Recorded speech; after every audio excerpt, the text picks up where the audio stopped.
1 Coríntios, capítulo de número 1, nós vamos tomar esse texto aqui como ponto de partida. Nós vamos ler do verso 4 até o 9. Eu vou ler na atualizada.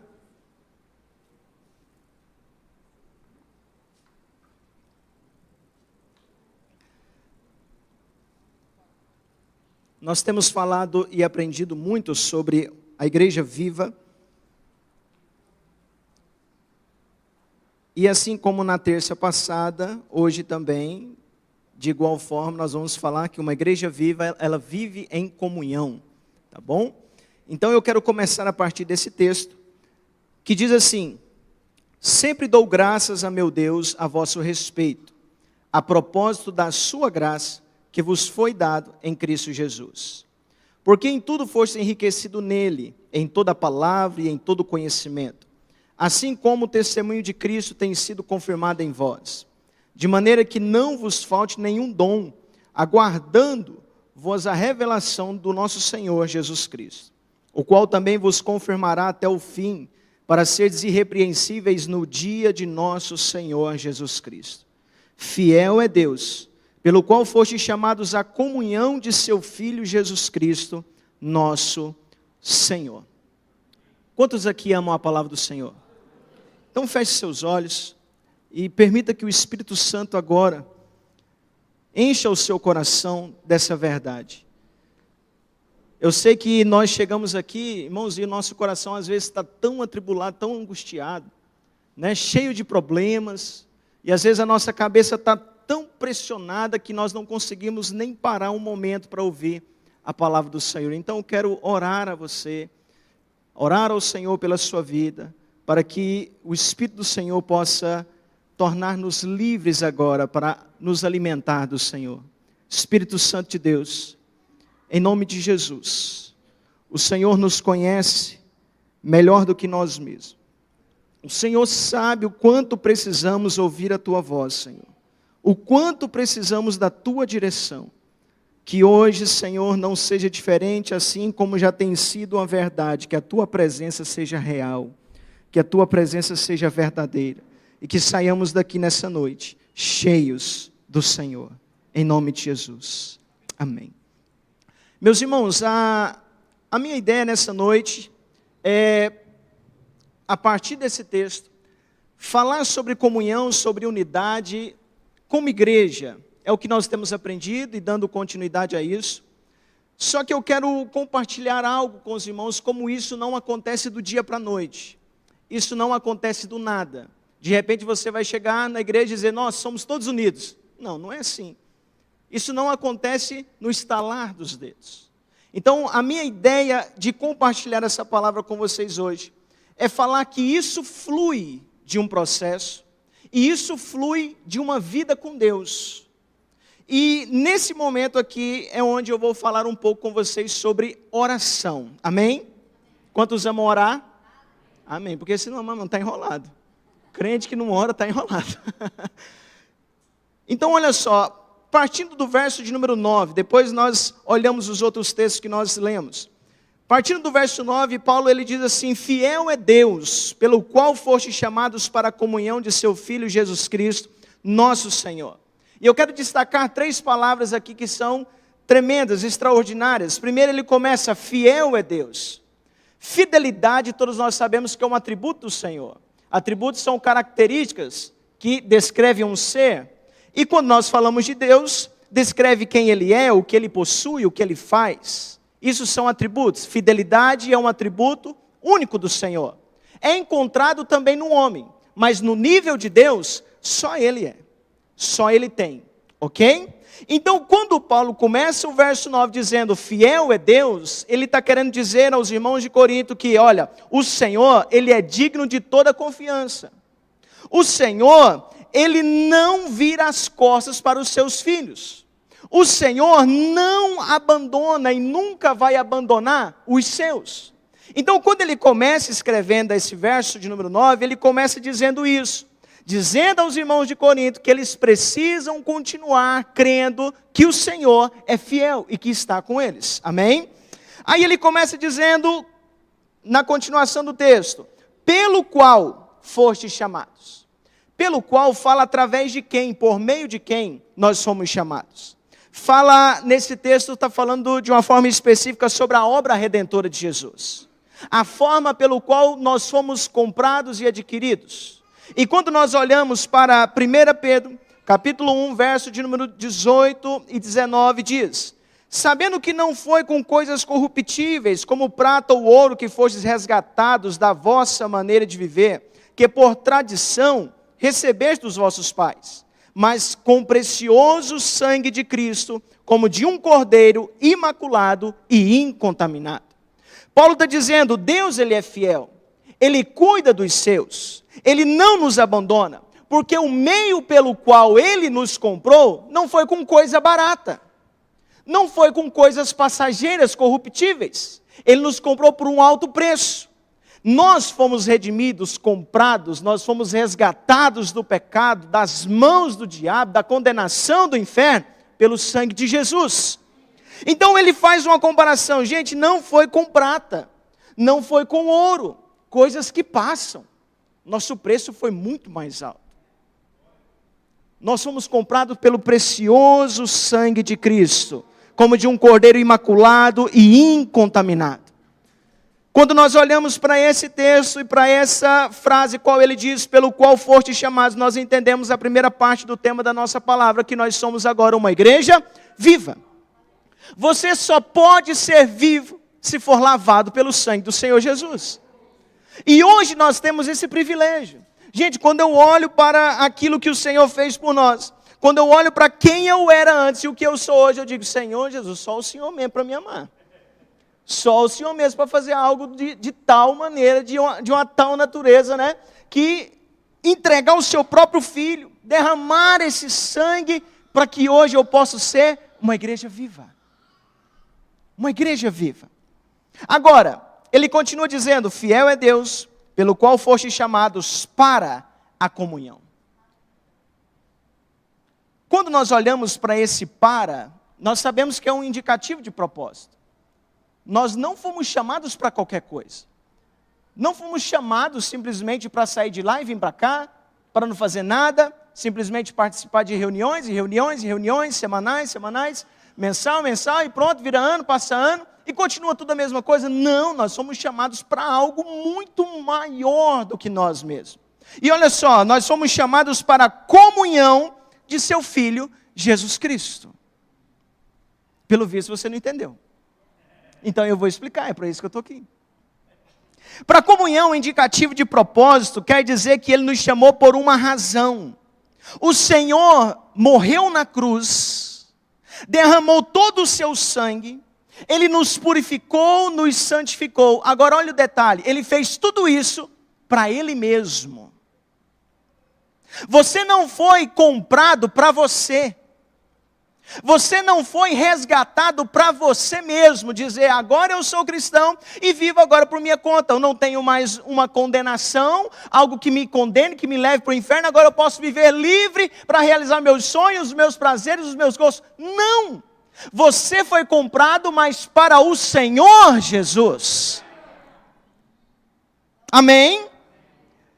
O Senhor Jesus pagou um alto preço, mas foi para nos preparar para Ele.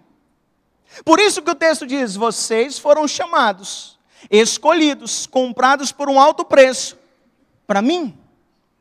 Olha só o que diz Efésios capítulo 5, verso 25 ao 27. Vós maridos, amai vossa mulher, como também Cristo amou a igreja, e a si mesmo se entregou por ela, para a santificar, purificando-o com a lavagem da água pela palavra, para apresentar a si mesmo igreja gloriosa, sem mácula, nem ruga, nem coisa semelhante, mas santa e irrepreensível. Tudo que o Senhor Jesus fez foi para nos preparar e tem trabalhado para nos preparar para Ele mesmo. Então diga assim comigo, eu tenho um dono. E pasme você, não é você. É o Senhor Jesus. Ele nos comprou para Ele. Amém? Agora, o maior propósito da cruz de Jesus, meus irmãos, é trazer a comunhão perdida desde o Éden. Jesus morreu na cruz para quê? Pagar nossos pecados. E o que vem disso? Aquela comunhão que foi perdida desde o Éden, quando o homem caiu. Aquele diálogo, aquela conversa que havia, aquela ligação íntima com o Senhor, ao qual o homem tinha, foi perdido por causa do pecado. Quando o Senhor Jesus veio, Ele veio restaurar isso. Essa comunhão entre Deus e o homem que havia se perdido. Agora, desse relacionamento, brota coisas extraordinárias. E eu digo para você, sem medo de errar, pela experiência de nossos anos aqui, como comunidade de alcance, que nós ainda não experimentamos nenhuma gota do que o Senhor tem para nós. O Senhor tem muita coisa para revelar a nós como igreja. Quem diz amém? Agora olha só, o Senhor Ele tem coisas extraordinárias para nós como indivíduos, como pessoal, como Eliezer, como Jorge, Alessandra, Eduardo. Deus tem coisas pessoais a revelar a nós, mas também algo extraordinário para fazer como igreja. Existem coisas que Deus vai fazer através somente do Eduardo, mas existem coisas que Deus vai fazer só como igreja, juntos. O Senhor tem muito mais para nos entregar, e tudo vai partir desse relacionamento. Olha só um pouquinho, gente, olha só o tanto que esse texto é poderoso. Efésios capítulo 1, verso 17 ao 19.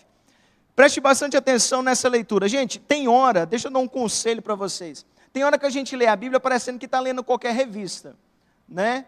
Mas quando você for ler a Bíblia, deixe que as palavras entrem no seu coração, para que você possa tentar dimensionar aquilo que o Senhor está dizendo. Olha só, para que o Deus de nosso Senhor Jesus Cristo, o Pai da glória, vos dê em seu conhecimento o espírito de sabedoria e de revelação, tendo iluminado os olhos do vosso entendimento, para que saiba qual seja a esperança da sua vocação, e quais as riquezas da glória da sua herança nos santos, e qual a sobreexcelente grandeza do seu poder sobre nós, os que cremos, segundo a operação da força do seu poder. Preste atenção nisso aqui. O Senhor quer que os nossos olhos sejam abertos, os olhos do nosso entendimento sejam abertos para quê? Para que a gente entenda a esperança da nossa vocação. Ele quer que isso aconteça para quê? Para que a gente possa entender as riquezas da glória, da nossa herança que Ele está preparando para nós. Muitas vezes, gente, nós como cristãos estamos olhando somente pelo que Deus pode fazer aqui na terra agora. Gente, o que Deus tem preparado para a gente não pode nem imaginar. A gente não pode nem dimensionar. Por isso nós temos falado e ouvido muitas ministrações aqui falando, gente, olha para a eternidade. Porque se você olhar para lá, nada que aconteça aqui vai te abalar. Nada que aconteça aqui vai fazer você parar. Por quê? Porque você está olhando para aquela herança que o Senhor tem preparado. E qual a sobreexcelente grandeza do seu poder sobre nós? Quem diz amém? Agora olha só. Quando nós olhamos para a igreja de Corinto, gente, a igreja de Corinto era uma igreja privilegiada. Nós vemos ali nos textos que lemos, do verso 5, verso 7, que eles eram enriquecidos na palavra, no conhecimento. Era uma igreja que tinha todos os dons em operação. Era uma igreja privilegiada. Sim ou não? Porém, era uma igreja que tinha problema demais. Tanto que o apóstolo Paulo escreve essa carta a eles para resolver vários problemas. E muitas vezes nós vemos que eles mesmos mandaram um recado a Paulo, dizendo, Paulo, nós estamos com várias questões aqui, precisamos da sua ajuda. A partir do verso 7 de 1 Coríntios, Paulo vai começar a instruir eles a respeito dessas situações. Agora, quando você olha para a igreja de Corinto, uma igreja onde tinha todos os dons em operação, uma igreja onde era rica em palavra, rica em conhecimento, nós vemos Paulo chegando no verso 9 dizendo, olha, vocês estão esquecendo de uma coisa, a razão pelo qual vocês foram chamados. Vocês estão esquecendo. Vocês foram chamados para a comunhão de Cristo Jesus, nosso Senhor. Por que Paulo fala isso? Porque logo no verso 10 de 1 Coríntios 1, 10, Paulo está orando, pedindo aos irmãos que eles sejam unidos. Olha só o que diz, 1 Coríntios 1, 10.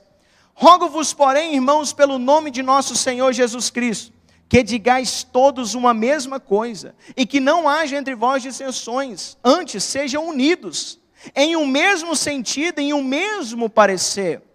A igreja tinha todos os dons em operação, rica em conhecimento, rica em palavra, mas estavam divididos, formaram grupinhos dentro da igreja e cada um queria ser melhor do que o outro. Não funciona. Vai dar ruim. Então Paulo ele escreve o verso 10 começando uma declaração a eles, uma oração dizendo: ó, eu oro para que vocês deixem isso de lado e sejam unidos. Não é para ter divisão entre vocês. Vocês estão esquecendo a razão pelo qual vocês foram chamados, para a comunhão, não para ter divisão. Com isso eu faço uma pergunta aos irmãos: como é que eu provo que amo a Deus? Você prova que ama a Deus amando o seu irmão. Não adianta você chegar assim: Senhor, eu te amo. No momento do louvor aqui é maravilhoso, né? Senhor, como eu te amo. E o Senhor está dizendo: só tem uma forma de você provar, amando esse fulano do seu lado. Como diz o nosso amigo Eduardo, esse irmão cheiroso. É assim que eu provo que amo a Deus. Agora, como eu vou me relacionar bem com meu irmão? É um grande desafio, gente. E como é que eu vou conseguir um bom relacionamento com meu irmão? Mantendo um bom relacionamento com Deus. Entende que uma coisa está ligada à outra? Eu provo que amo a Deus amando o meu irmão. Como é que eu vou me relacionar com esse irmão amado, abençoado, cheiroso? Me relacionando bem com Deus. Comunhão, o pastor Jorge trouxe para a gente o significado dessa palavra no domingo, vem do original do grego, quer dizer koinomia, e um significado peculiar, dentre vários que podemos aqui citar, mas um em particular me chamou a atenção. Comunhão, dessa palavra vinda do original, significa participar de algo. E participar de algo indivisível. Entenda, participamos de algo que não pode de maneira alguma haver divisão. Porque uma casa que está dividida, ela não subsiste, ela não prevalece.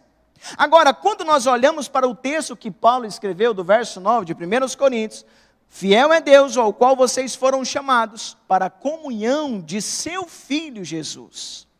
Ele está dizendo: vocês são chamados para participar de Cristo. Nós não vamos participar simplesmente da obra de Cristo. Nós vamos participar do próprio Cristo. Nós não vamos ser um e Cristo outro. Nós com Cristo seremos um só. Por exemplo, participar de Cristo Jesus significa participar com Ele em seus sentimentos. Lembra do texto que Paulo escreveu? Que haja em vós o mesmo sentimento que houve também em Cristo Jesus. Aquele sentimento que brota daquele coração tão generoso, amoroso, também deve brotar do nosso coração, porque nós com Ele somos um só. Participamos da mesma coisa e não pode haver divisão. Olha só outro exemplo aqui, rapidinho. Somos participantes da sua aprovação e dos seus sofrimentos. Assim como Cristo também passou por sofrimentos, provações, assim também está reservado para nós. Quem diz amém? Nessa hora é difícil ganhar um amém, né? Falar de provação. Agora, participamos também da sua herança. Participamos da sua igreja amada e gloriosa, como aqui falamos. E também somos participantes da sua família. Somos participantes com o Senhor. Nós temos ouvido aqui ministrações, gente, sobre a importância dessa comunhão, da importância da união como igreja. É importante, sim ou não? Os irmãos têm aprendido isso, sim ou não? E é bom a gente repetir, porque a repetição é pedagógica, né, irmão? Quando a gente repete, a pessoa aprende, não é possível. Tem que aprender. Gente, tem que ser unido. Agora, o interessante, gente, é que não adianta forçar uma comunhão. Não adianta você tentar isso na força do braço. Zacarias vai dizer: não é por força, não é por violência, é pelo meu espírito. As coisas não podem ser feitas de qualquer maneira, e não é por forçar um relacionamento, uma comunhão, que ela vai existir. Nós precisamos ter uma consciência de que eu participo de algo, e eu participo de algo muito maior do que eu, muito melhor do que eu participo da igreja do Senhor Jesus, eu participo do próprio Cristo, e isso deve fazer com que eu tenha uma consciência diária de me render ao Senhor Jesus todos os dias em oração. Em oração? Sim, em oração. Como eu disse, eu só vou conseguir ter um bom relacionamento com meu irmão se eu tiver um bom relacionamento com Deus. Esse texto foi usado várias vezes aqui, Atos capítulo 2, verso 42. E ele diz: perseveravam na doutrina dos apóstolos, na comunhão, no partir do pão e nas orações. Em cada alma havia temor, e muitas maravilhas e sinais se faziam pelos apóstolos. Todos os que criam estavam juntos e tinham tudo em comum. Nós estamos olhando aqui para mais ou menos 3.000 pessoas. E o escritor de Atos olha para aquele povo e diz: eles têm tudo em comum. Gente, olha a quantidade de pessoas que tem aqui. E nós não temos tudo em comum. Lá eram quase 3.000. E eles tinham tudo em comum. O escritor olha e diz: esse povo é um só. Agora, a minha pergunta é: como é que eles chegaram nesse nível? Uma comunhão e uma união de tal forma que atinge a todos os níveis, Deus, família, igreja, a ponto de o povo da cidade olhar para eles e admirar. Olha só o que diz aqui o verso de número, a continuação do texto, 46, se eu não me engano, olha só. E perseverando unânimes todos os dias no templo, partindo o pão em casa, comiam juntos com alegria e singeleza de coração. 47. Louvando a Deus e caindo na graça de todo o povo, e todos os dias acrescentava o Senhor à igreja aqueles que se haviam de se salvar. Olha só, louvando a Deus e caindo na graça do povo. O povo olhava e ficava assim: rapaz, esse povo é um povo diferente. É como se eles dissessem assim: do jeito que um anda, o outro anda também. Do jeito que um fala, o outro fala também. Do jeito que um ora, o outro ora também. Esse povo é um povo diferente. A pergunta é, irmãos, como é que eles chegaram nesse nível? Eles não chegaram nesse nível do dia para a noite. Eles não chegaram nessa unidade. Olha só, a Bíblia diz aqui: perseveravam na doutrina dos apóstolos e na comunhão. Fala de perseverança. Então quer dizer que havia algo que eles estavam dando continuidade. Sim ou não? Como eles chegaram nesse nível? Preste atenção um pouquinho antes. Vamos trazer um pouquinho antes aqui para a gente entender. Eles chegaram até esse nível através de uma vida de oração, no secreto e juntos como igreja. Antes de termos um ministério, antes de termos um chamado, antes de termos um serviço, é necessário ter uma vida com Deus. Senão nada funciona. Nada flui, Luiz. É a mesma coisa de você tentar todos os dias fazer uma coisa e sempre ficar frustrado no final das contas. Por quê? Está fazendo da forma errada. Comunhão gera semelhança. Já prestaram atenção nisso? Se eu começar a andar todos os dias com o Luiz, logo vai ter 2 Luiz conversando aqui. Igualzinho. Vai ficar bonito. Porque comunhão gera o quê? Semelhança. É assim que acontece no casamento, é assim que acontece entre o casal, vai criando-se semelhança. Comunhão também gera o quê? Intimidade. E presta atenção, a oração é a forma mais simples e poderosa de termos comunhão com Deus. É pela oração que nos parecemos cada dia mais com o nosso Senhor. É aqui que eu queria chegar. Como foi que aqueles discípulos chegaram naquele nível? Tendo Jesus como modelo, como exemplo. Jesus teve uma vida de oração, sim ou não? Jesus era um modelo de uma pessoa que orava. Lucas capítulo 5, verso 15 e 16 diz: porém, o que se dizia a seu respeito, a respeito de Jesus, cada vez mais se divulgava, e grandes multidões afluíam para ouvir e serem curadas das suas enfermidades. Ele, Jesus, porém se retirava para os lugares solitários e ali orava. Jesus, ele tinha uma íntima comunhão com o Pai. Gente, Jesus era tão íntimo com o Pai, olha só, João 10:30 diz, Jesus dizendo, eu e o Pai somos quantos? 2? 3? 1. Tinha comunhão, sim ou não? Aí você pode dizer assim, não, mas Jesus é Deus. É a Trindade. Os três são 3 pessoas, mas formam um Deus só. Mas entendam, Jesus quando veio à terra, ele veio como o quê? Como homem. E assim como homem, ele era dependente, assim como nós também.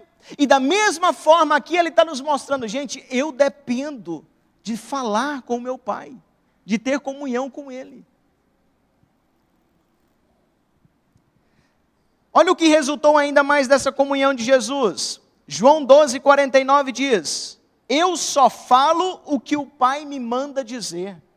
Muitas vezes nós achamos que Jesus chegou aqui, começou a ensinar, a pregar, a dizer coisas dele mesmo. Não, tudo o que ele falou foi o Pai que mandou ele dizer. Gente, tinha comunhão sim ou não? Tinha intimidade sim ou não? E os discípulos ficaram só olhando aquilo. Jesus, a multidão vem te abraçar. A multidão vem e o Senhor de repente sai e vai para um lugar solitário. Jesus, ele quis ficar a sós, porque a sós ele poderia ter o seu momento com quem? Sabe o que Jesus estava dizendo para os discípulos? Eu não quero a multidão, eu quero um momento a sós com meu Pai. E é muitas vezes ao contrário que tem acontecido hoje, gente. As pessoas querem a multidão e não querem um lugar secreto com o Pai. E muitas vezes é isso que está sendo contraditório em nossa vida. Só que Jesus estava vivendo assim porque precisava, ele mantinha esse relacionamento com o Pai, e também era um modelo, ele sabia que os discípulos estavam ali olhando para ele. E o que resultou disso? Lucas 11:1. De uma feita, estava Jesus orando em certo lugar, e quando terminou, um dos seus discípulos disse a ele, Senhor, ensina-nos a orar. Os discípulos vendo Jesus orar, orando, sempre orando, rapaz, eu preciso aprender esse negócio. Jesus me ensina a orar. Não foram todos os discípulos que chegaram até ele, mas um dos discípulos chegou até lá e disse, Senhor, ensina-me a orar. Ah, meus irmãos, que isso seja a nossa oração hoje. Ensina-nos, Senhor, a orar.